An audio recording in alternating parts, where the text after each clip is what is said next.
प्रदेश की खबर देखने के लिए बने रहिए हमारे चैनल ABN न्यूज़ 28 के साथ।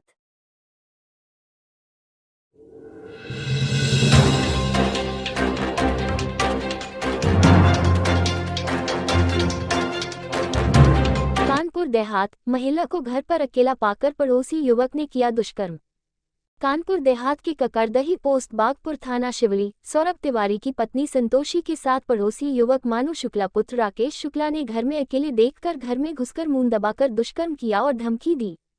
जब महिला किसी तरह उसके चंगुल से आजाद हुई तो जोर जोर से चिल्लाकर अपने सगे देवर जो पड़ोस में ही रहता है भागकर आया तो पड़ोसी युवक मानू शुक्ला धमकी देता हुआ चला गया कि अगर किसी को भी बताया तो तुम्हारे परिवार को फंसाकर बर्बाद कर दूंगा।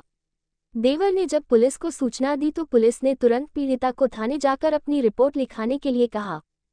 ये घटना दोपहर 2 से 3 बजे के करीब की है। जब पीड़िता थाना शिवली गई तो उसे थाने में ही बैठने को कहा गया, किंतु रात 9 बजे जब पीड़िता ने चिल्लाकर कहा तब जाकर रिपोर्ट दर्ज की गई। मेडिकल फिर भी नहीं कराया गया।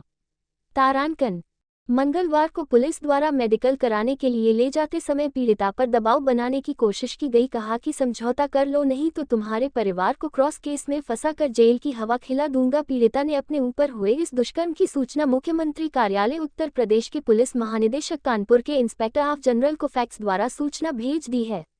बाइट पीड़ित युवती, आप देख रहे हैं ABN न्यूज़ 28। बोले कि अभी रुको थोड़ी देर में लिखेंगे FIR। फिर मेरी तीन घंटे के बाद में FIR दर्ज हुई। FIR दर्ज हो गई? जी। FIR दर्ज हुई। फिर उसके बाद बोले कि आज मेडिकल हो नहीं पाएगा, रात हो गई है काफ़ी, कल मेडिकल होगा आपका। तो क्या मेडिकल कराया फिर उन्होंने? जी, दूसरे दिन हम गए तो बोले अभी बहुत मतलब कि देर लगेगी, रुकिए थोड़ी देर। फिर हमने बहुत चिल्ला के वैसे बोला कि अब हमको जाना ही है, बिल्कुल करवाना है, तब वो हमको लेके गए। वहाँ जाके बोला कि केवल मेडिकल होगा। हमारे डॉक्टर मैम ने हमसे पूछा कि आंतरिक होगा कि ऊपर। हमने कहा नहीं, मेरा पूरा होगा, मेरे साथ रेप हुआ है। तो बोले कि इसमें तो FIR में तुम्हारा ऐसा छेड़छाड़ लिख दिए। तो हमने कहा छेड़छाड़ नहीं लिखी है उसमें, मतलब कि हमने बोला था कि यही है। तो वो बोल रहे हैं इसको छेड़छाड़ बोलते हैं, अगर तुम मतलब कि अपना जो समझो। फिर उसके बाद मेरा मेडिकल होके आया। दूसरे दिन हमसे बोले कि तुम्हारा कोर्ट में बयान होगा। दूसरे दिन छुट्टी थी। तीसरे दिन हम लोग गए, वहाँ थाने पहुँचे। थाने में बोले कि हमको भगा दिया, बोल रहे कि अभी ऐसा रहे नहीं। दरोगा सर गए रसूलाबाद, उसके बाद आएंगे तब कल तुम्हारा होगा। हमने उनसे फिर कहा, वो रोगा कि भी कहा कि सर हम बहुत गरीब है, हमारी मदद कर दीजिए ये सब वो। लेकिन वो लोग नहीं माने। फिर हमने कप्तान सर को फ़ोन किया, उन्होंने ऐलान करवाया कि जल्दी महिला कांस्टेबल भेजो जिसको बयान के लिए ले जाओ। हम बयान के लिए जा रहे थे, वो लोग हमसे रास्ते में बोल रहे थे कि कौन लोग बोल रहे थे रास्ते में? वही इंस्पेक्टर, ये सब लोग जो हमको लेके गए थे। हाँ।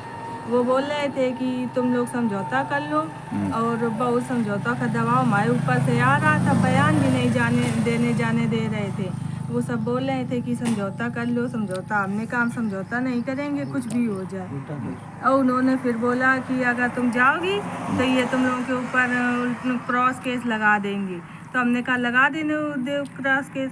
तो उन्होंने जब बयान देने गए तो उसी दिन 20 तारीख को उन लोगों ने क्रॉस केस लगा दिया हमारे देवर और ससुर के ऊपर।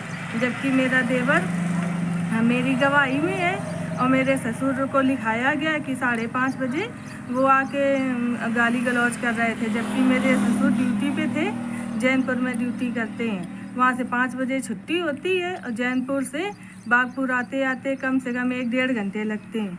उन्होंने 1-1.5 घंटे पहले ही लिखा दिया कि 5:30 बजे आ गए, वो गाली गलौज कर रहे हैं। फिर मेरा वहाँ जो बयान हो के हम घर आए हैं। घर आने के बाद आज तक पुलिस ने आरोपी को गिरफ्तार नहीं किया है। नहीं, वो घूमता है। हम लोग जब घर जाते हैं तो वो हंसता रहता है और हमको जान से मारने की धमकी देता है कि जाओ तुम लोग क्या करवा लोगी। ठीक। हमारे चैनल को लाइक करें और सब्सक्राइब करना ना भूलें।